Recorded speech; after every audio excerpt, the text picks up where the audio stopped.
Hi, നമസ്കാരം. ഞാൻ സ്വാതി. എനിക്ക് പറയാനുള്ളത് ഇന്ന് നമ്മുടെ സ്വന്തം പേരൻസിനോടാണ്. നമ്മുടെ കുഞ്ഞു മക്കളുടെ വളർന്നു വരുന്ന നമ്മുടെ എല്ലാം പ്രതീക്ഷയായ നമ്മുടെ കുഞ്ഞു മക്കളുടെ പേരൻസിനോടാണ് എനിക്ക് സംസാരിക്കാനുള്ളത്.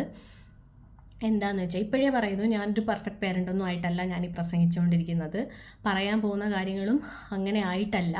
ഞാൻ ഉൾപ്പെടെ നിങ്ങളെല്ലാവരും നമുക്ക് ഒരുമിച്ച് കുറച്ച് കാര്യങ്ങൾ മാറ്റണം എന്നുള്ള ആഗ്രഹത്തിലാണ്. ഇപ്പം ഞാനൊരാളെ ഉപദേശിക്കുമ്പോൾ എനിക്കും എപ്പോഴും ഒരിത് വരും, നാളെ ഞാനത് ചെയ്യാൻ പാടില്ല, ബിക്കോസ് ഞാനിത് ഇത്ര പേരോട് പറഞ്ഞതാണ്. അതും കൂടി ഉദ്ദേശിച്ചിട്ടാണ് ഞാനിപ്പോൾ ഇരുന്ന് ഈ സംസാരിച്ചുകൊണ്ടിരിക്കുന്നത്.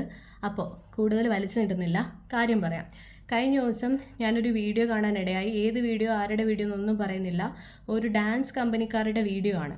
ഓക്കെ, ഒരു കുട്ടി ഡാൻസ് പഠിക്കാത്തതിന് ഒരുത്തൻ, സാറായിരിക്കും, അവനെയൊക്കെ സാറെന്ന് വിളിക്കാൻ പറ്റുമോ എന്ന് തന്നെ എനിക്കറിയത്തില്ല, സാറായിരിക്കും, അവൻ മാറിയിരുന്നിട്ട് ആ കുഞ്ഞിൻ്റെ കാലും കൈയൊക്കെ വഴങ്ങാത്തതിന് അതിനിങ്ങനെ വലിച്ചു കീറി വെച്ച് അവൻ്റെ രണ്ട് കാല് വെച്ച് അതിൻ്റെ രണ്ട് കാലിൽ പുഷ് ചെയ്ത് ചവിട്ടി പിടിച്ച് ഒരു സ്ഥലത്തിങ്ങനെ ചാരിയിരുന്ന് അതിൻ്റെ കയ്യിലും ബലമായി പിടിച്ചിട്ട് അവൻ കാല് ചവിട്ടി നീക്കുവാണ്. കൊച്ചിൻ്റെ കാലിങ്ങനെ അകന്ന് വരണം. ഈ സിനിമാറ്റിക് ഡാൻസൊക്കെ ആകുമ്പോൾ നല്ല കാല് പൊങ്ങണം, കൈ പൊങ്ങണം ഒക്കെ കാണും.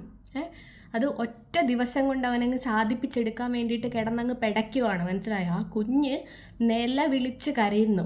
കണ്ടിട്ട് എൻ്റെ കണ്ണ് നിറഞ്ഞ് ഒഴുകി. കാരണം എനിക്കൊരു കുഞ്ഞുണ്ട്. ഞാനാണെങ്കിൽ അവനിനി ഒന്നും പഠിക്കണ്ട, ഒന്നും ഇല്ലെങ്കിൽ വേണ്ട, എനിക്ക് അവൻ്റെ ആരോഗ്യത്തോടു കൂടി, അവൻ്റെ ബുദ്ധിയോടു കൂടി, അവൻ്റെ മനസമാധാനത്തോടും സന്തോഷത്തോടും മതിയെന്ന് വിചാരിക്കും. അല്ലാതെ ഇമ്മാതിരി അവന്മാരുടെ മുന്നിൽ കൊണ്ടിട്ട് ഡാൻസ് പഠിക്കാനായിട്ട് അങ്ങോട്ട് ഇരുത്തത്തില്ല. സത്യം, ഉള്ളിൽ രോക്ഷമാണ്. അതുകൊണ്ടാണ് എൻ്റെ സൗണ്ട് മാറുന്നത്. കണ്ടിട്ട് എനിക്ക് സഹിച്ചില്ല. ഞാനെന്ന് പറയുന്ന പേരൻറ്റ്, ഞാനിപ്പോൾ എങ്ങനെ ആയിക്കോട്ടെ, ഞാനിപ്പം എൻ്റെ കുഞ്ഞിനെ വഴക്ക് പറയും, അല്ലെങ്കിൽ ചിലപ്പം എന്തെങ്കിലും ഭയങ്കര കുസൃതി കാണിച്ചാൽ ചിലപ്പോൾ തല്ലെടുക്കുന്നത്. മിനിറ്റിന് പെറുക്കിയിട്ട് ഓരോ കാര്യത്തിനൊന്നും തല്ലത്തില്ല. അവനെ ഇപ്പം മര്യാദ പഠിപ്പിച്ച് നാളെ അങ്ങനെ പെർഫെക്റ്റ് ആക്കി ഒരു ബെസ്റ്റ് സ്റ്റുഡൻ്റ് ആക്കി, അല്ലെങ്കിൽ ഒരു എന്തുവാണെങ്കിലും അത്ര ബെസ്റ്റ് പെർഫെക്ഷൻ ആക്കാൻ വേണ്ടിയിട്ട് ഞാൻ അവനെ ഒരു കാര്യങ്ങളും ചെയ്യാറില്ല, നിർബന്ധിക്കാറില്ല, ഒന്നുമില്ല. ഒന്ന് പറഞ്ഞു നോക്കും, അവനതിന് ഓക്കെ അല്ലെങ്കിൽ ഓക്കെ, വേണ്ട വിട്ടേക്ക്, ഒന്ന് രണ്ട് വട്ടമൊക്കെ പറയും. എല്ലാവരും പറയും, പണ്ട് നമ്മളൊക്കെ ഇങ്ങനെയല്ലേ പഠിച്ചത്, പണ്ട് നമ്മളൊക്കെ അങ്ങനെ അല്ലായിരുന്നു, ഇങ്ങനെയൊക്കെ അല്ലായിരുന്നു, എങ്ങനെയൊക്കെ ആയിരുന്നു, ഓർമ്മയുണ്ടോ ആർക്കെങ്കിലും എങ്ങനെയൊക്കെ ആയിരുന്നെന്ന്? ഈ പറഞ്ഞ് കേട്ടതല്ലാതെ, അല്ലെങ്കിൽ ഇച്ചിരി നല്ല പ്രായത്തിൽ വല്ല ടീച്ചർമാരുടെ കയ്യിൽ നിന്ന് തല്ലുകൊണ്ട് പഠിച്ചതല്ലാതെ വേറെ എന്തെങ്കിലും ഓർമ്മയുണ്ടോ? എനിക്കിപ്പോഴും ഓർമ്മയുണ്ട്. എന്നെ LKG പഠിപ്പിച്ച ഒരു ടീച്ചറുണ്ട്, ഒരു സുന്ദരിയായ നല്ല മനസ്സുള്ള അമ്മയെ പോലെ തോന്നിക്കുന്ന ഒരു ടീച്ചറിൻ്റെ മുഖം എനിക്ക് ഇന്നും ഓർമ്മയുണ്ട്. എന്തുകൊണ്ടാണ്? നല്ലതായതുകൊണ്ടാണ്. ഒരിക്കലും തല്ലിയതുകൊണ്ടോ വഴക്കു പറഞ്ഞതുകൊണ്ടോ ഉപദ്രവിച്ചതുകൊണ്ടോ ഒന്നുമല്ല. നല്ല ടീച്ചറായിട്ട് കരയുന്ന പിള്ളേരെ എടുത്ത് ഒക്കത്ത് വെച്ചിരുന്ന് ബാക്കിയുള്ള പിള്ളേരുടെ ഒക്കെ അടുത്ത് ഇങ്ങനെ പോയിരുന്നിട്ട് ചെയ്യും. എൻ്റെ അനിയൻ പണ്ട് സ്കൂളിൽ പോകുമ്പോൾ ഭയങ്കരമായിട്ട് കരയായിരുന്നു. ഏതെങ്കിലും ടീച്ചർമാർ ചെയ്യുമെന്ന് എനിക്കറിയത്തില്ല. 6ാം ക്ലാസ്സിലുള്ള എന്നെ കൊണ്ടുവന്ന് ടീച്ചറിൻ്റെ ക്ലാസ്സിലെടുത്തു. മോളെ, നീ കുറച്ച് നേരം അവൻ്റെ കൂടെ ഇരുന്ന് അവനൊന്ന് ഓക്കെ ആവോടി, നീ കുറച്ച് നേരം ഒന്ന് ഇരി, നിൻ്റെ ക്ലാസ് പോട്ടെ, ഞാൻ ടീച്ചറിനോട് പറഞ്ഞോളാം, നിന്നെ ഒന്നും കൂടെ നിനക്കൊന്ന് പറഞ്ഞു തരണേന്ന് എന്ന് പറഞ്ഞിട്ട് എൻ്റെ അനിയൻ്റെ അടുത്ത് കൊണ്ടിരുത്തുന്ന ടീച്ചറിനെ എനിക്ക് ഓർമ്മയുണ്ട്. എന്നെ എടുത്തുകൊണ്ട് നടന്ന ആ ടീച്ചറിനെ എനിക്ക് ഓർമ്മയുണ്ട്. എന്തുകൊണ്ടാണ്? നല്ല ടീച്ചർ ആയതുകൊണ്ടാണ്. അല്ലെങ്കിൽ എനിക്ക് ഒരു ട്രോമ ഉണ്ടാക്കണം, അവരെന്നെ തല്ലിക്കൊല്ലോ എന്തെങ്കിലും ചെയ്യണം. എപ്പോഴേ എനിക്ക് അവരെ ഓർമ്മ വരത്തുള്ളൂ. രണ്ട് കാര്യത്തിൽ നമ്മളൊരു മനുഷ്യനെ ഓർത്തു വെക്കും. ഒന്ന് നമ്മളെ ദ്രോഹിച്ചതും, ഒന്ന് നമ്മളെ ഭയങ്കരമായിട്ട് സഹായിച്ചതും. ഈ രണ്ടും നമ്മൾ ഒരിക്കലും മറക്കത്തില്ല. ഒരു ടീച്ചർ എന്ന് പറയുമ്പോൾ അങ്ങനെ ആയിരിക്കണം, നാളെ ഓർത്തു വെക്കണം. ഏത് ലോകത്ത് പോയി, ഇപ്പം എനിക്ക് എത്ര വയസ്സായി? 30 വയസ്സായി. എന്നെ 4 വയസ്സിൽ പഠിപ്പിച്ച ടീച്ചറിനെ എനിക്ക് ഇന്നും ഓർമ്മയുണ്ടെങ്കിൽ അവരെത്ര നല്ല ടീച്ചറായിരിക്കും. അങ്ങനെ ആവണം ടീച്ചേഴ്സ്. ഓക്കെ, അല്ലാതെ ഇവന്മാരെ പോലൊക്കെ ഇന്ന് ആ കുഞ്ഞിനെ അങ്ങ് പെർഫെക്റ്റ് ആക്കും. ഇന്ന് അവളുടെ കാല് ഞാൻ ചവിട്ടിയാണെങ്കിൽ നൂത്ത് നേരെയാക്കി കളിപ്പിച്ച് അവളുടെ പേരൻസിന് മുന്നേ നിർത്തുമ്പോൾ എനിക്ക് കുറേ കാശ് ഇങ്ങോട്ട് എണ്ണിത്തരും എന്ന് പറഞ്ഞിട്ട് പേരൻസിന് സംതൃപ്തിയാവും എന്ന് പറയുന്ന പേരൻസോ അല്ലെങ്കിൽ ഇവന്മാരെ പോലുള്ള ടീച്ചേഴ്സോ ഉണ്ടെങ്കിൽ നിർത്തിക്കോ മക്കളെ. നിങ്ങളുടെ കുഞ്ഞുങ്ങളാ, ദൈവം നിങ്ങൾക്ക് തന്ന കുഞ്ഞുങ്ങളാ. അവരെങ്ങനെയാണോ ഉള്ളത് അവരെ അങ്ങനെ അക്സെപ്റ്റ് ചെയ്യണം. അല്ലാതെ കുത്തിയിരുത്തി തുമ്പിയെ കൊണ്ട് കല്ലെടുക്കുന്ന കണക്കിന് കുറേ പഠിപ്പിച്ച് കയറ്റി നാളെ അങ്ങ് IAS അല്ലെങ്കിൽ വലിയ IPS ഒക്കെ അങ്ങ് ആക്കിയേക്കാം, അല്ലെ കുറേ കാശുണ്ടാക്കാൻ പഠിപ്പിച്ചേക്കാം. വേണ്ടെന്നേ. അവർക്ക് കഴിവുണ്ടെങ്കിൽ അവരാരുടെയും കീഴിൽ നിൽക്കാതെ അടിമയാവാതെ അവർ ബിസിനസ്സുകാരായിട്ട് ജീവിക്കട്ടെന്നേ. എന്തിനാ എഞ്ചിനീയറും ഡോക്ടറും ഇതൊക്കെ മാത്രം മതിയെന്ന് വിചാരിക്കുന്നത്? ഇന്ന് ഇവിടെ ബിസിനസ്സുകാരില്ലെങ്കിൽ നമുക്ക് എന്തെങ്കിലും ഒരു സാധനം വാങ്ങാൻ കിട്ടുമോ? എന്തെങ്കിലും ഒരു കാര്യം ചെയ്യാൻ പറ്റുമോ? ഇല്ല. ഇന്ന് ഏറ്റവും കൂടുതൽ കാശുണ്ടാക്കുന്ന ആരാ? ബിസിനസ്സുകാരാ. അത് മതിയെന്ന് വിചാരിക്കണമെന്നേ. ആരുടെയും കീഴിൽ നിൽക്കണ്ട, ആരുടെ അടിമയാവണ്ട. ഒന്നും വേണ്ട. നമ്മുടെ സ്വന്തം മക്കളെ ഒന്ന് മനസ്സിലാക്കണം. എൻ്റെ കുട്ടിയുണ്ടല്ലോ, എൻ്റെ കുട്ടി, അവനെ കുറ്റം പറയല്ല. എൻ്റെ കുട്ടി എന്ന് പറയുന്നത് അവൻ നല്ല കെയർ കിട്ടി എൻ്റെ കീഴിൽ ഇപ്പോഴും എൻ്റെ നെഞ്ചത്ത് കിടന്നുറങ്ങുന്ന മോനാണ് എൻ്റെ മോൻ. അവന് പുറത്ത് പോയിട്ട് ആരെങ്കിലും എടുത്തിട്ട് ഭയങ്കരമായിട്ട് വഴക്ക് പറഞ്ഞ് അവനെ ചട്ടം പഠിപ്പിച്ച് തല്ലാനോ കൊല്ലാനോ ശ്രമിച്ചു കഴിഞ്ഞാൽ അവൻ പിന്നെ അവിടെ പോത്തില്ല. ഞാൻ ഇനി എന്തൊക്കെ ശ്രമിച്ചാലും, എത്രയൊക്കെ മോനെ അത് ടീച്ചറല്ലേ, മോനത് കാര്യമാക്കണ്ട, ഇപ്പുറത്തോടെ കള എന്നൊക്കെ പറഞ്ഞാലും അവൻ പോത്തില്ല. അവൻ രാവിലെ എണീറ്റ് എന്നെ ഡിസ്റ്റർബ് ചെയ്യാൻ തുടങ്ങും. അമ്മ ഇന്ന് ഞാൻ പോകണോ, അമ്മ ഇന്ന് എനിക്ക് പോകണ്ട എന്ന് പറയും. കുറേ ആയപ്പോൾ എനിക്ക് മനസ്സിലായി അവന് പറ്റുന്നില്ല, അവന് മാനസികമായിട്ട് പറ്റുന്നില്ല. വേണ്ട, നീ പഠിക്കണ്ട, നിനക്ക് ഞാൻ ട്യൂഷൻ വെച്ച് തരാം വീട്ടിൽ, നീ പഠിച്ചാൽ പോരെ, എന്തെങ്കിലും 4 അക്ഷരം അറിഞ്ഞാൽ പോരെ, ഒന്ന് വായിക്കാനും എഴുതാനും അറിഞ്ഞാൽ പോരെ. ഇപ്പോൾ 4 വയസ്സായ എൻ്റെ കുഞ്ഞിനെ ഞാൻ എന്ത് IAS പോലെ പഠിപ്പിക്കണോ?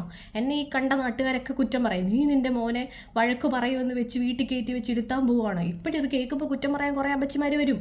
പക്ഷെ മനസ്സിലാക്കണം, നമ്മുടെ കുഞ്ഞുങ്ങളാണ്, ജീവനോടിരിക്കുക, ആരോഗ്യത്തോടിരിക്കുക, സന്തോഷത്തോടിരിക്കുക എന്നപ്പുറം അവരെ കൊണ്ട് എന്തെങ്കിലും നേടിയെടുത്ത് നാട്ടുകാരുടെ മുന്നിൽ പോസ് കാണിച്ച് അല്ലെങ്കിൽ എൻ്റെ മോനെ ഞാനങ്ങ് വലിയ ആളാക്കി എന്ന് അതൊന്നുമല്ല. എൻ്റെ കുഞ്ഞിൻ്റെ കാര്യത്തിൽ ഞാൻ ആഗ്രഹിക്കുന്നത് അവനൊരു നല്ല മനുഷ്യനാവണം. നാളെ ഒരാൾ കരഞ്ഞൊരു വിഷമം പറഞ്ഞാൽ അവരെ ഒന്ന് മനസ്സിലാക്കാനോ ഒന്ന് കൂടിയിരിക്കാനോ ഒന്ന് സമാധാനിപ്പിക്കാനോ അവന് പറ്റണം. ഒരു പെണ്ണിൻ്റെ മണ്ടയിൽ കൈവെക്കാനോ അവളെ എടുത്തിട്ട് ഉപദ്രവിക്കാനോ ഹ്യൂമിലേറ്റ് ചെയ്യാനോ ഒന്നും പോവരുത് എന്നൊരാഗ്രഹമുള്ളൂ. നല്ല കുട്ടിയായിട്ടിരിക്കണം. പിന്നെ ഒരാഗ്രഹമുള്ളത് ഈ ദുശീലങ്ങളിലൊന്നും ചെന്ന് പെടരുത്, പെട്ടങ്ങ് അടിമയായി പോകരുത്. ഇനി അഥവാ ഒന്ന് ട്രൈ ചെയ്താലും അത് മോശമാണെന്ന് കണ്ടു കഴിഞ്ഞാൽ അത് ഡ്രോപ്പ് ചെയ്യണം.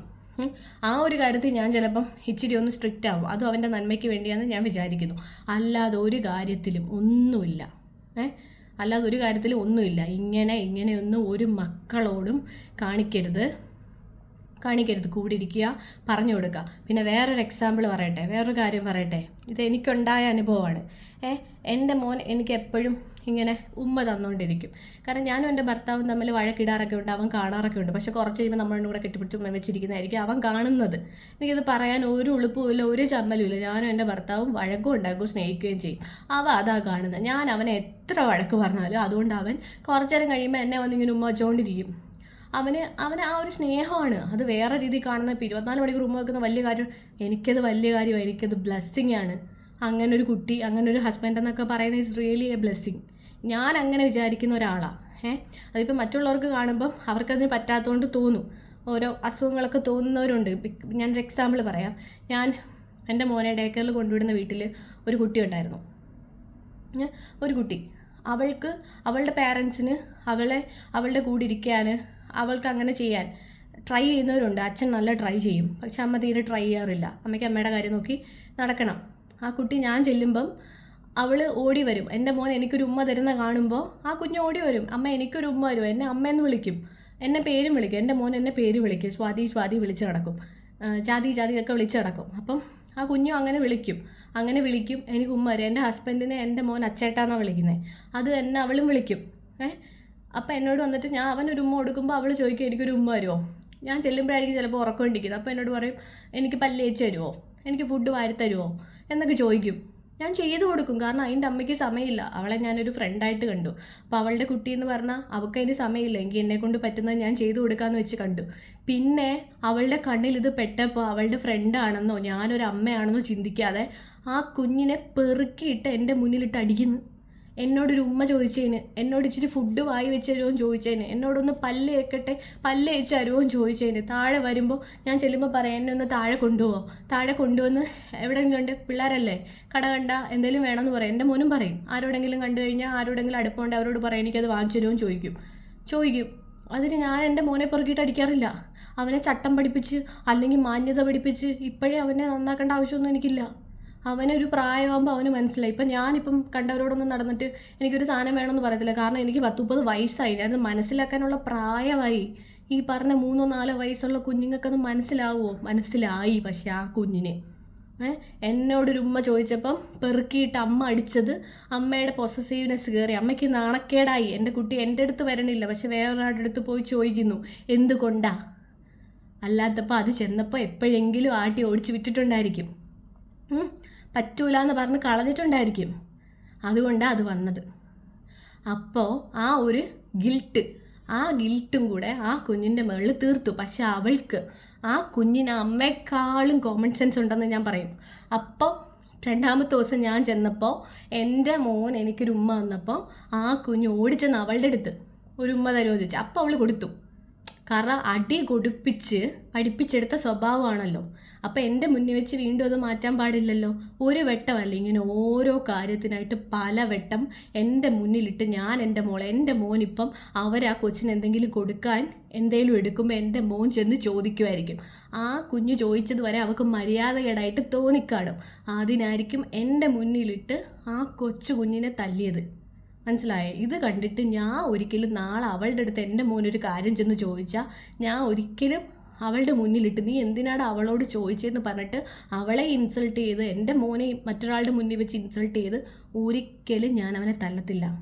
അവരാരോട് ചോദിച്ചാലും ആർക്കേലും ഒരു ഉമ്മ കൊടുത്താലോ ഒന്നും ഞാൻ അവനെ ഒരിക്കലും തല്ലത്തില്ല. അതെനിക്ക് എൻ്റെ നെഞ്ചി കൈവച്ച് പറയാൻ പറ്റും. ഞാൻ ചെയ്യത്തില്ല.